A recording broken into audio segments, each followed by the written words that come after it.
familia dijo. Ni siquiera tienes una familia, luego intentaron mudarse a mi casa a mis espaldas. Pero lo que preparé los dejó arrepentidos de su propia traición.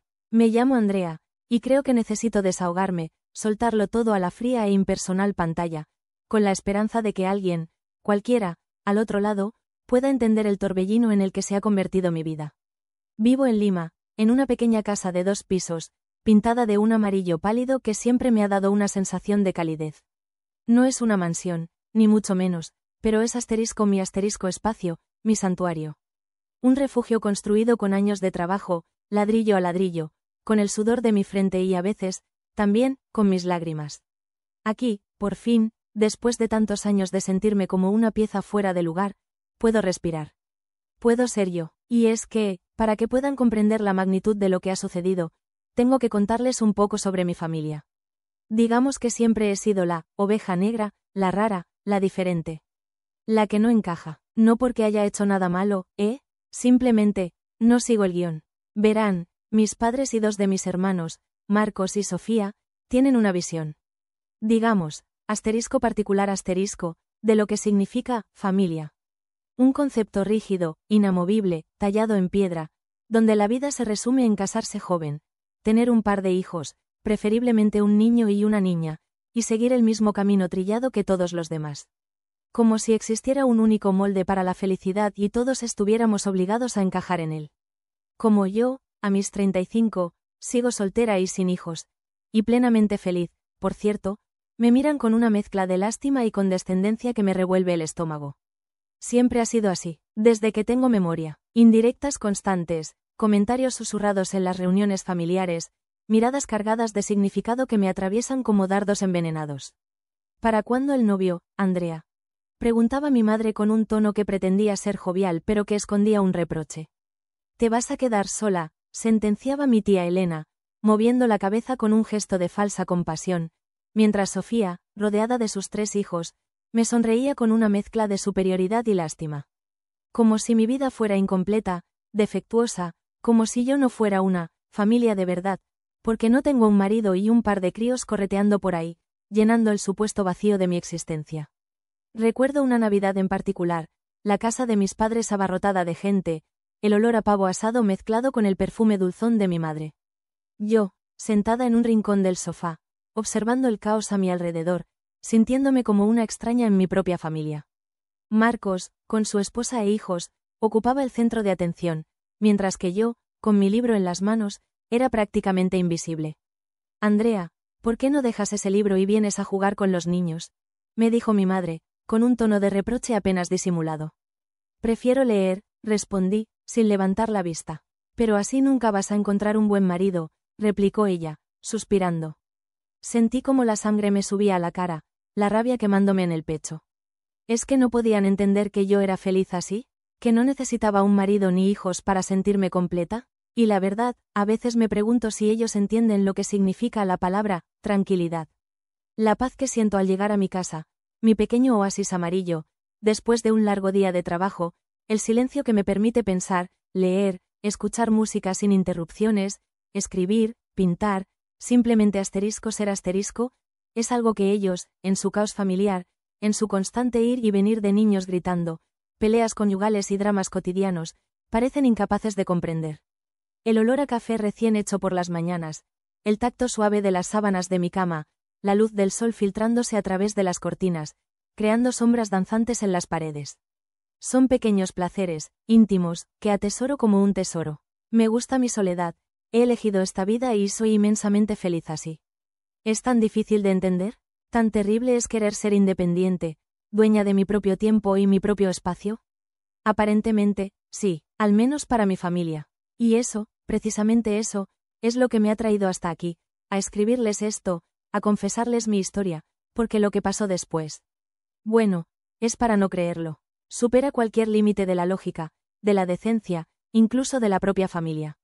Un acto tan vil, traicionero, que me dejó sin aliento, con el corazón latiéndome con fuerza en el pecho, como un pájaro atrapado en una jaula. La tensión se había ido acumulando como una olla a presión a punto de explotar.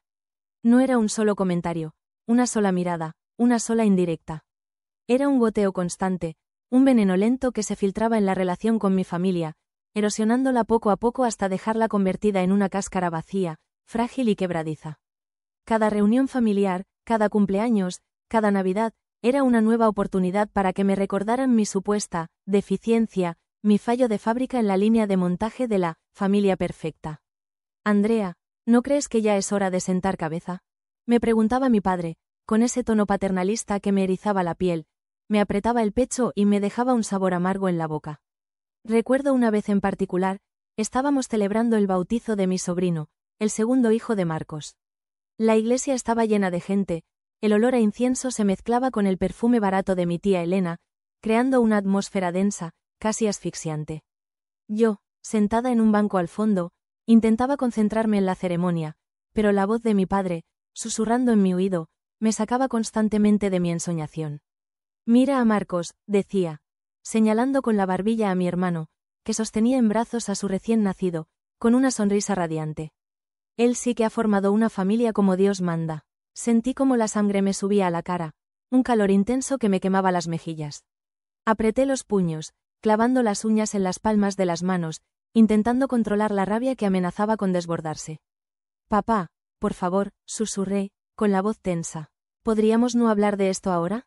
Él suspiró, moviendo la cabeza con desaprobación. Solo me preocupo por ti, Andrea, dijo, con un tono que pretendía ser conciliador, pero que sonaba a reproche.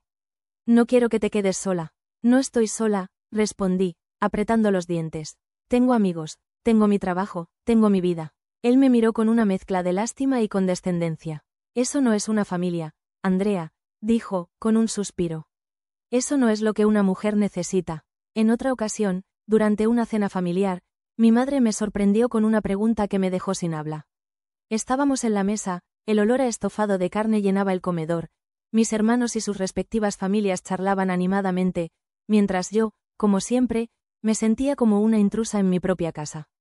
De repente, mi madre, con una expresión seria en el rostro, me preguntó, Andrea, ¿has pensado en congelar tus óvulos? El silencio se hizo en la mesa, todos los ojos se posaron en mí, expectantes. Sentí como el corazón me daba un vuelco en el pecho, la comida se me atragantó en la garganta. Congelar mis óvulos. Repetí, incrédula, sintiendo cómo la sangre me abandonaba la cara. Sí, asintió ella, con una mirada de preocupación. No te haces más joven, y luego te vas a arrepentir de no haber tenido hijos. Mira a Sofía, ya tiene 3, y está pensando en el cuarto. Sofía, por supuesto, sonrió con esa sonrisa suya, una mezcla de triunfo y lástima, como si me estuviera diciendo, lo siento, perdedora, yo gané. Mamá, por favor, dije, intentando controlar el temblor en mi voz. ¿Podemos dejar de hablar de esto? ¿Es que no pueden entender que yo soy feliz así? ¿Que no necesito hijos para sentirme completa? Mi madre suspiró, moviendo la cabeza con desaprobación. No lo entiendes, Andrea, dijo. Una mujer necesita una familia para ser completa. Una familia de verdad. Sentí como la rabia me subía por la garganta, un nudo apretado en el estómago. Me levanté de la mesa, sin decir una palabra, y me fui a mi habitación, dejando atrás el murmullo de las voces, las miradas inquisitivas, la presión constante de tener que justificar mi vida, mis decisiones, mi felicidad. Y así, poco a poco, me fui alejando de ellos.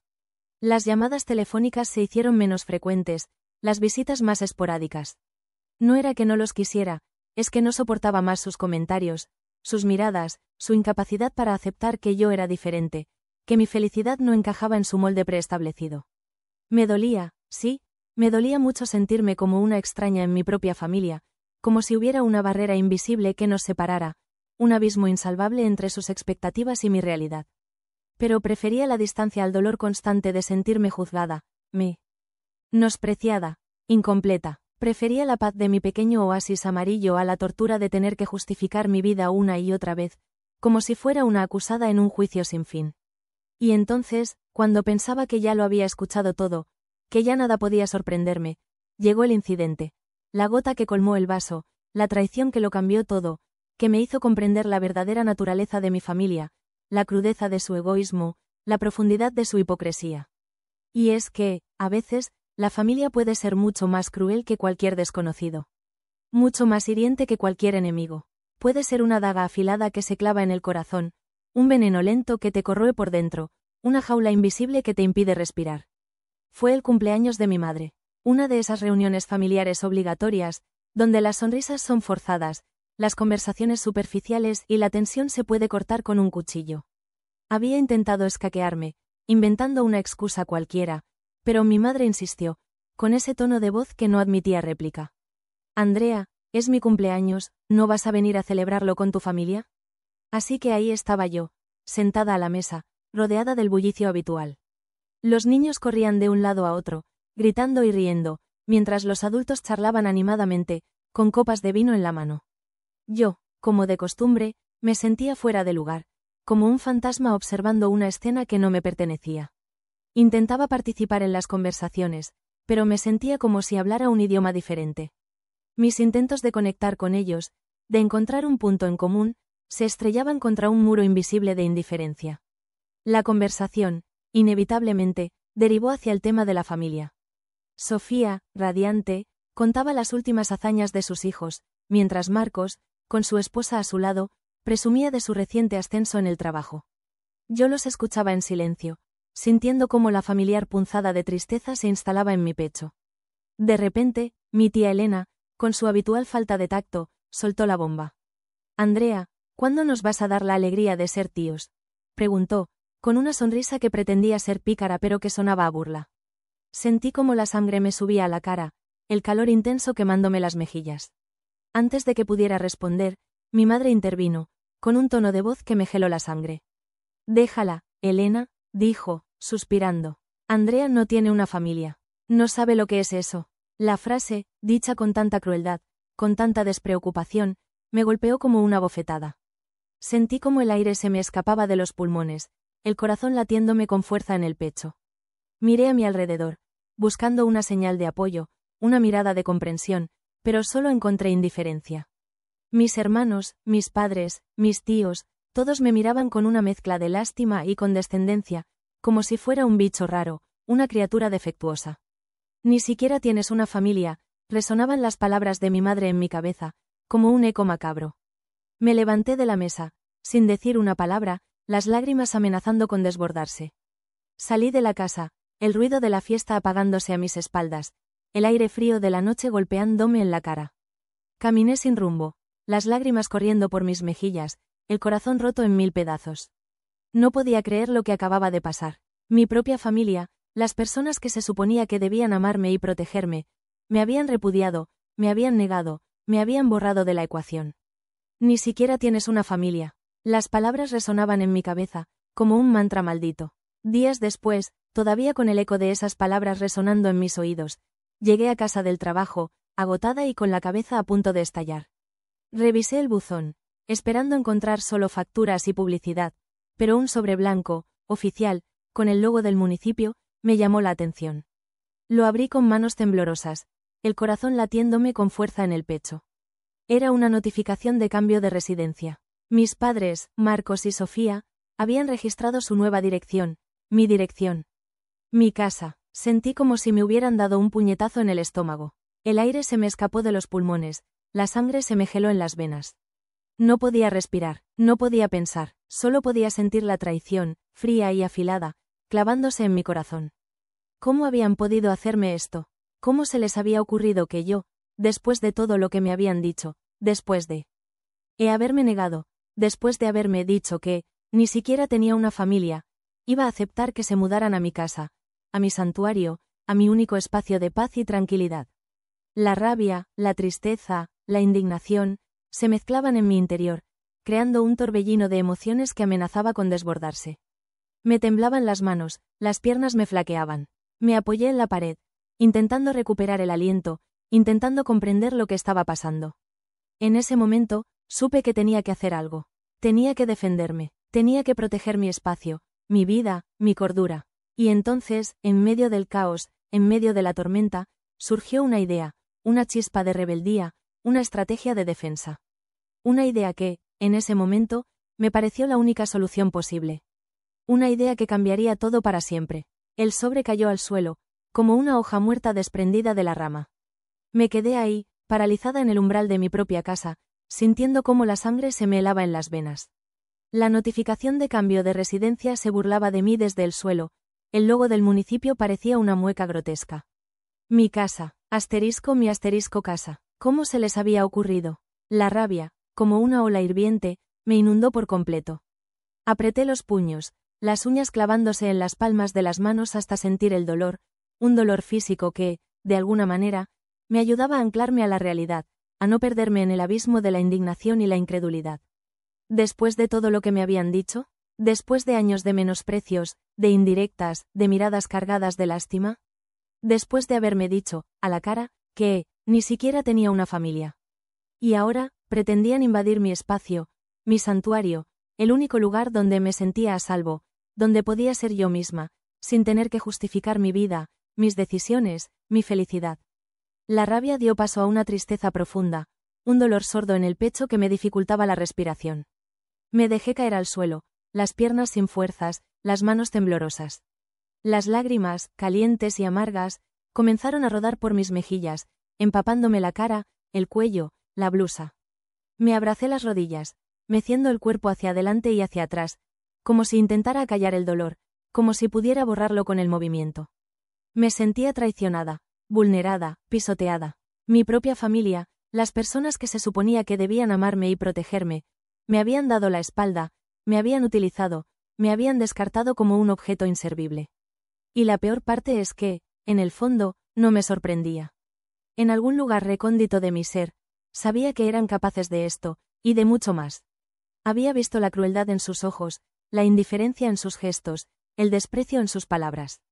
Pero aún así, una parte de mí, una pequeña y estúpida parte de mí, seguía aferrándose a la esperanza de que, en el fondo, me quisieran, de que se preocuparan por mí. Ahora, sentada en el suelo de mi casa, con la notificación de cambio de residencia burlándose de mí desde el suelo, esa última esperanza se desvanecía, como una vela consumiéndose en la oscuridad. Pero entonces, en medio del dolor, en medio de la desesperación, surgió una chispa de rebeldía, una fuerza desconocida que me recorrió el cuerpo como una descarga eléctrica. No iba a permitirlo. No iba a dejar que me pisotearan, que me arrebataran lo único que tenía, lo único que había construido con mis propias manos, con mi propio esfuerzo. Me sequé las lágrimas con el dorso de la mano, respiré hondo, llenando los pulmones de aire, y me puse de pie. La rabia, ahora fría y calculada, me daba fuerzas. Tenía que actuar, tenía que defenderme, y en ese momento, en medio del caos, surgió la idea. Una idea que, al principio, me pareció descabellada, incluso cruel. Pero a medida que la iba dando vueltas en la cabeza, a medida que la iba moldeando, la idea cobraba fuerza, se convertía en un plan, en una estrategia de defensa. Un contraataque. Iba a redactar un contrato notariado, con cláusulas específicas, con condiciones inquebrantables. Iba a establecer límites, a marcar mi territorio. Y si eso no era suficiente, si aún así insistían en invadir mi espacio, recurriría a la ley. Solicitaría una orden de alejamiento. Sí, una orden de alejamiento contra mi propia familia. La idea, al principio, me produjo un escalofrío. Pero la alternativa, la idea de tenerlos viviendo en mi casa, de tener que soportar sus comentarios, sus miradas, su presencia constante, era insoportable. Prefería la soledad, la paz de mi pequeño oasis amarillo, aunque eso significara alejarme de mi familia para siempre. En ese momento, lo tenía claro. Estaba dispuesta a todo para proteger mi espacio, mi vida, mi cordura.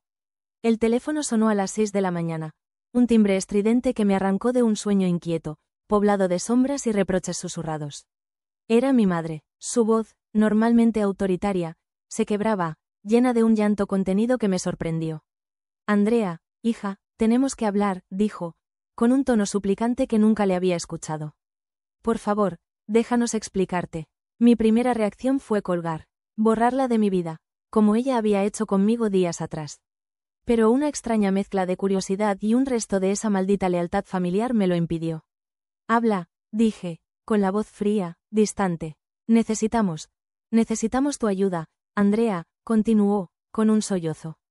Estamos en una situación complicada. ¿Complicada? Repetí, con un tono irónico. Más complicada que intentar mudarse a mi casa a mis espaldas, después de decirme que ni siquiera tengo una familia. Un silencio incómodo se instaló al otro lado de la línea. Podía imaginar a mi madre, retorciendo las manos, buscando las palabras adecuadas para justificar lo injustificable. Por favor, Andrea, dijo finalmente, con la voz quebrada. Déjanos ir a tu casa. Necesitamos hablar contigo. Necesitamos un lugar donde quedarnos. Un lugar donde quedarse. Repetí, incrédula. ¿Y por qué iba yo a ofrecerles mi casa, después de lo que han hecho? Otro silencio. Más sollozos. Por favor, hija, no tenemos a dónde ir. Esa frase, dicha con tanta desesperación, me hizo dudar por un instante.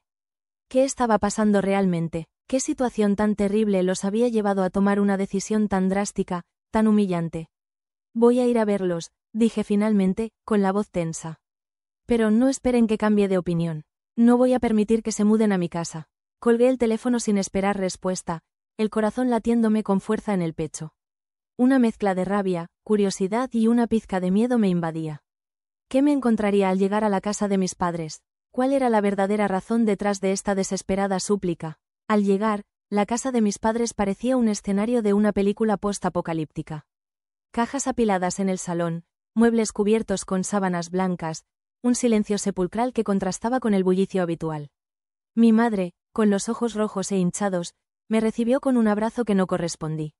Marcos y Sofía, con rostros sombríos, me observaban desde el sofá, como dos acusados esperando la sentencia. Nadie hablaba. La tensión se podía cortar con un cuchillo.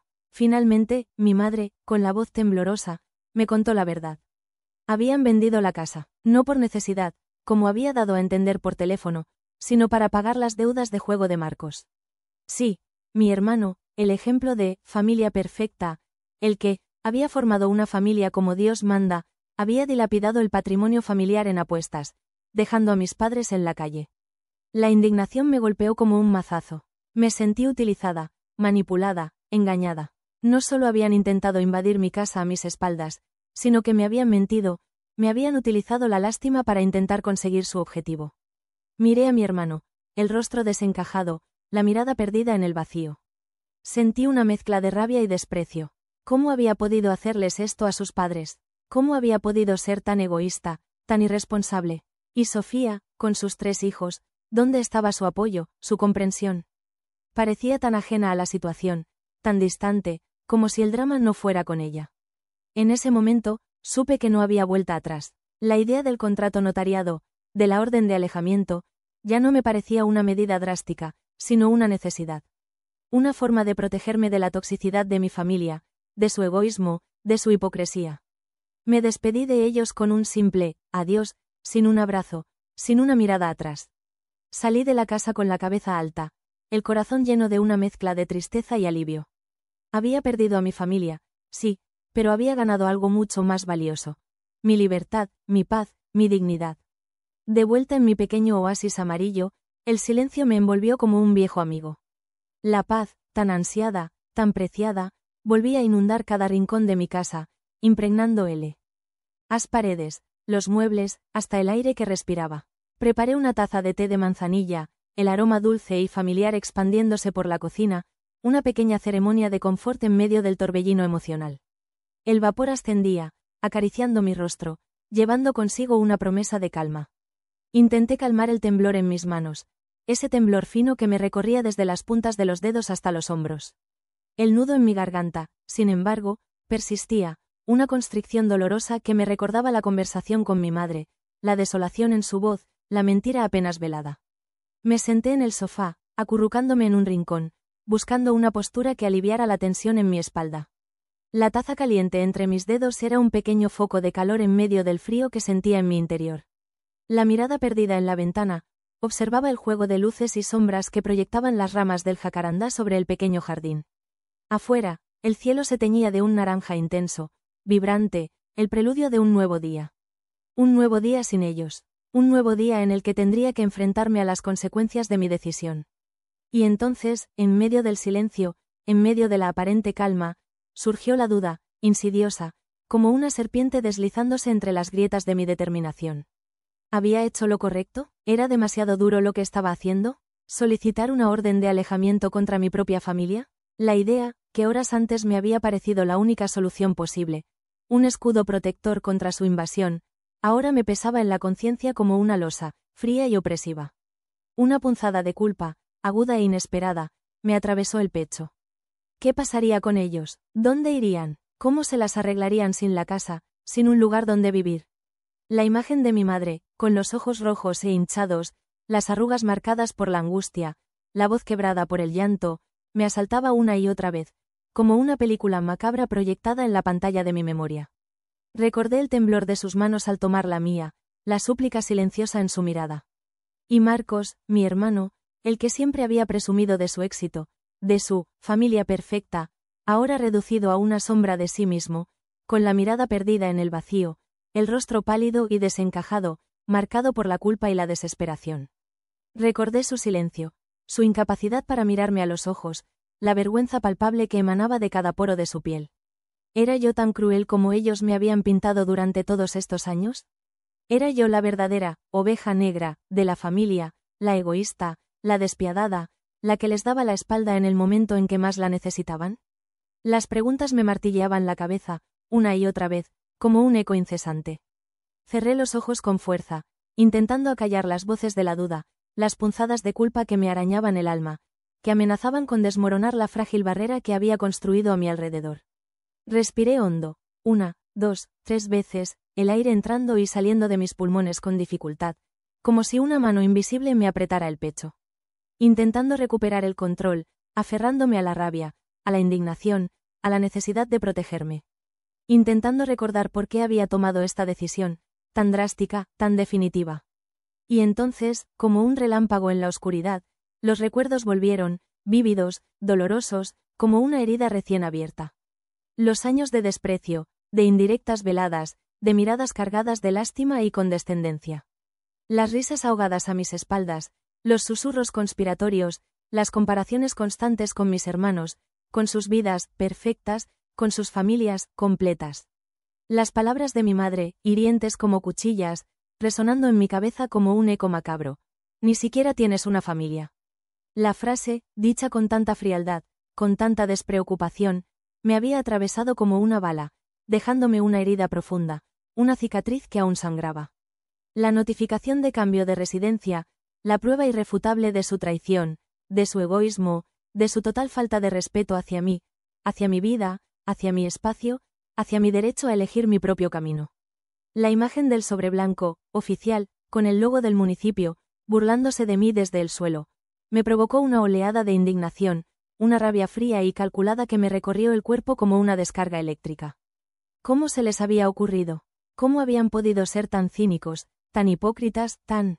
Asterisco crueles asterisco? Abrí los ojos, la mirada fija en la taza de té, ahora fría, el vapor disipado en el aire.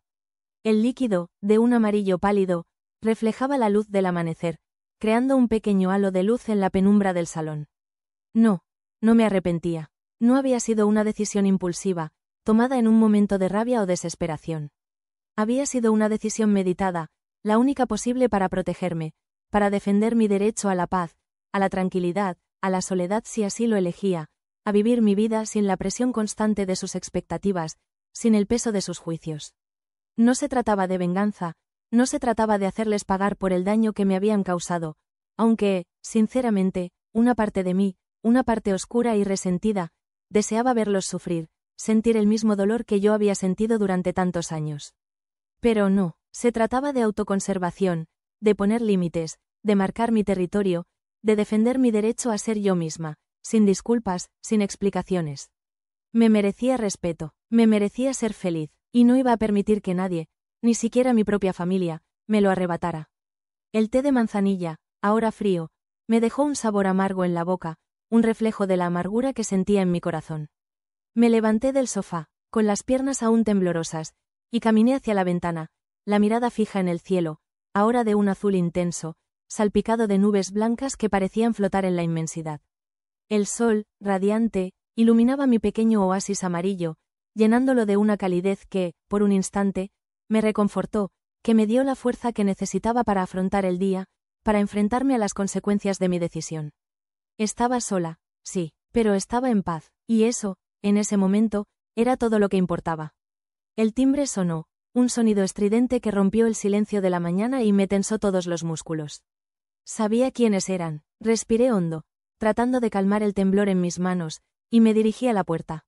A través de la mirilla, vi a mis padres, a Marcos, a Sofía y a los niños. Todos con maletas, bolsas y caras de circunstancias. Sentí una punzada en el pecho, una mezcla de tristeza y ¿satisfacción? No lo sé, era una sensación extraña, contradictoria. Abrí la puerta, no dije nada, solo los miré, uno por uno, con una expresión que esperaba fuera inescrutable. Mi madre intentó hablar, pero las palabras se le atragantaron en la garganta. Marcos evitaba mi mirada, la vergüenza dibujada en su rostro pálido. Sofía, con los niños agarrados de la mano, me miraba con una expresión que no supe descifrar. ¿Lástima? ¿Reproche? ¿Indiferencia? Justo en ese momento, un coche se detuvo frente a la casa. Un hombre con uniforme de oficial judicial bajó del vehículo, una carpeta en la mano. Se acercó a mí, me pidió mi identificación y, tras comprobarla, me entregó un documento. Señorita Andrea Rodríguez, aquí tiene la notificación. Orden de alejamiento emitida a favor suya contra. Leyó los nombres de mis padres y hermanos. Sentí como la mirada de mi familia se clavaba en mí, como dagas afiladas. La sorpresa, la incredulidad, la rabia, se dibujaban en sus rostros. Mi madre soltó un grito ahogado, las lágrimas corriendo por sus mejillas surcadas de arrugas. Marcos apretó los puños, la mandíbula tensa, los ojos llenos de una furia contenida. Sofía, por primera vez, pareció reaccionar, la mirada fija en mí, una mezcla de sorpresa y miedo. El oficial judicial les explicó la situación, con una voz monótona, impersonal, que contrastaba con el drama que se desarrollaba frente a él. Les indicó que debían abandonar la propiedad inmediatamente, que cualquier intento de contacto conmigo sería considerado una violación de la orden judicial. Los observé mientras recogían sus pertenencias, la humillación grabada en sus rostros. No pronuncié una sola palabra. No sentí la necesidad de justificarme, de explicarles mis razones. Ya lo habían escuchado todo. Habían tenido años para entender, para cambiar, para respetarme. Y no lo habían hecho. El coche se alejó, llevándose consigo a mi familia, dejándome sola en el umbral de mi casa, el silencio volviendo a instalarse a mi alrededor, como una manta suave y reconfortante. Cerré la puerta, apoyé la espalda contra la madera fría, y respiré hondo, llenando los pulmones de aire, como si acabara de salir de una larga apnea. Estaba sola, de nuevo, pero esta vez, la soledad no me pesaba, no me oprimía. Era una soledad elegida, una soledad liberadora, a soledad que me permitía respirar, ser yo misma, sin el peso de las expectativas, sin el lastre de los juicios. Me quedé ahí un rato, en silencio, escuchando el latido de mi propio corazón, sintiendo la paz que inundaba cada rincón de mi pequeño oasis amarillo. La paz que tanto había ansiado, que tanto me había costado conseguir. Y entonces, en medio del silencio, surgió la pregunta, la duda que aún me rondaba la cabeza, como un mosquito insistente. ¿Hice lo correcto? ¿Exageré al no ceder ante las súplicas de mi madre, sabiendo la verdadera razón de su situación? Aita por defender mi casa y mi vida de mi propia familia, después de años de desprecios y esta última traición. Necesito una opinión externa, necesito saber si soy un monstruo, o si simplemente me defendí de aquellos que, en teoría, deberían haberme amado y protegido. Reddit, ¿fui yo la idiota?